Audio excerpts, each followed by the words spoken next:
நான் சொல்லுகிறேன், I would say, இந்த கடல் ஜெபத்தில் அடங்காது.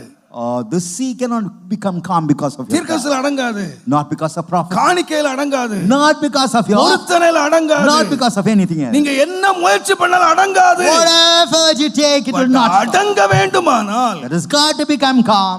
obey. Got to obey. ஆண்டவர் சொன்ன வார்த்தைக்கு நீ கீழ்ப்படியாமல் If you disobey, அடங்கவே அடங்காது. the wind will never ever stop. உங்களுக்கு தெரியும், You know pretty well. உங்களுக்கு தெரியும், You know. நான் எது கீழ்ப்படியணும். Why should I obey? ஆண்டவர் உன்னோடு தொடர்ந்து பேசிக் கொண்டிருக்கிறார். So the Lord is speaking to you. நீங்க நினைக்கிறீங்க ஜெபிச்சல அப்படியே அடங்கிரும். இல்ல இல்ல. Feel if you pray you can stop. பொருத்தனை செலுத்தினா கடல் அடங்கிரும். If you make a consecration it will stop. No. நீ தூக்கி போட வேண்டிய காரியத்தை நீ போடாத வரைக்கும், நீ கீழ்ப்படியாத வரைக்கும் தேவனுடைய கடல் அடங்க போறது இல்லவே